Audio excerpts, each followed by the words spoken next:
अस्सलाम वालेकुम। I hope you all are good. तो आज मैं आप लोगों से डिस्कस करने लगा हूँ एंडोक्राइनोलॉजी का एक बहुत ही important topic, that is synthesis of the thyroid hormones. ठीक है, सिंथेसिस ऑफ थायराइड हार्मोन्स जो है ना, हमारे पास इसके कुछ स्टेप्स हैं। ठीक है, सबसे पहला जो स्टेप्स होता है दैट इज़ आयोडाइड ट्रैपिंग।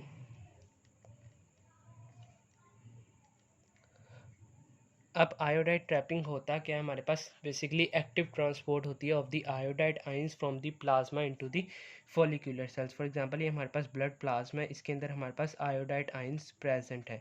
तो active transport of the iodide ion from the blood और the plasma into the follicular cells, तो इसको हम क्या कहेंगे, आयोडाइड ट्राइब। और ये होता किसकी वजह से, हमारे पास बेसिकली सोडियम और आयोडीन का को ट्रांसपोर्टर पंप होता है। ठीक है, जो कि दो सोडियम आइंस को ट्रांसपोर्ट करता है along with one iodide ions. ठीक है, तो हमारे पास था आयोडाइड ट्रैपिंग। उसके बाद हमारे पास ये पहला स्टेप हो गया, that is trapping.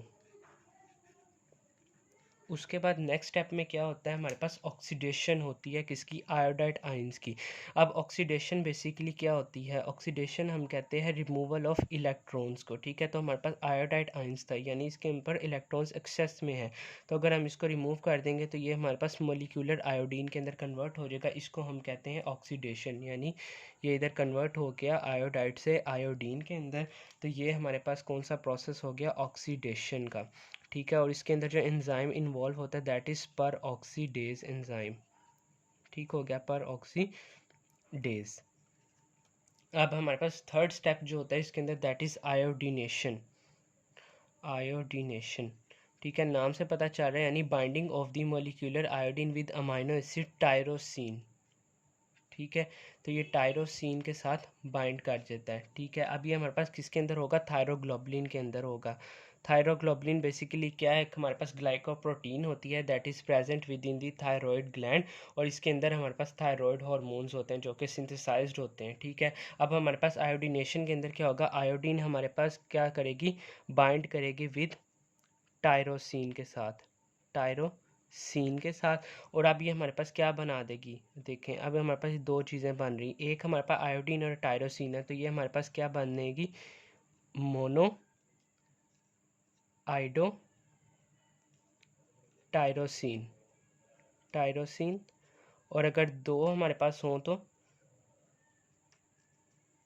Die आइडो tyrosine.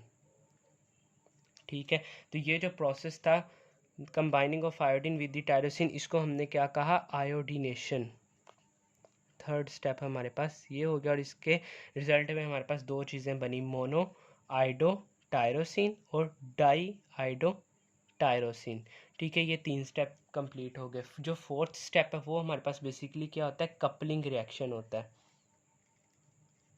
Coupling reaction के अंदर आप बेसिकली क्या होगा, ये जो मोनो आइडोटायरोसिन है ये हमारे पास कंबाइन कर जाएगा डाई आइडोटायरोसिन के साथ। तो दो, ये देखें अब एक हमारे पास मोनो है और दो हमारे पास, ये हमारे पास आ गया साथ एक डाई आइडोटायरोसिन। तो ये हमारे पास मिलकर क्या बना देंगे, triiodothyronine, which is also called T3। ठीक है, ये हमारे पास थायराइड T3 जो हमारे पास थायराइड हार्मोन था वो सिंथेसाइज्ड हो गया। और जो दूसरा T4 है वो किस तरह से सिंथेसाइज्ड होगा, ये जो बेसिकली जो डाई आइडोथायरोनिन है, ये इसके दो मॉलिक्यूल्स मिल जाएंगे, डाई प्लस डाई मिले तो ये हमारे पास क्या बना देंगे, टेट्रा आइडो थायरोनिन। ठीक है, विच इज़ ऑल्सो कॉल्ड T4। तो ये हमारे पास थायरोग्लोबुलिन के अंदर सिंथेसाइज्ड हो गया। अब इन्होंने क्या करना है, मूव करना है out of the thyroglobulin into the plasma.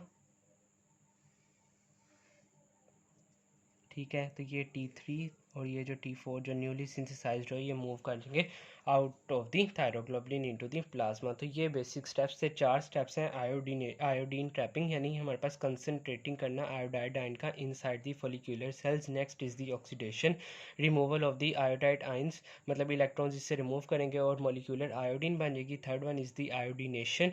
ठीक है, टायरोसिन अमीनो एसिड के साथ बाइंड करेगा, मोनो आइडोटायरोसिन बना देगा और डाई आइडोटायरोसिन बना देगा। मोनो और डाई मिलकर ट्राई आइडोथायरोनिन, और जो दो हैं हमारे पास डाई वो मिलके टेट्रा आइडो, टेट्रा मीन्स यानी बेसिकली थायरोक्सिन जिसको हम बोलते हैं, तो ये वही है, ठीक है, टेट्रा आइडो थायरोनी। तो ये दोनों बाद में मूव कर जाएंगे आउट ऑफ दी थायरोग्लोबिन, ठीक है। कोई मसला हो तो पूछ सकते हैं। Thank you so much.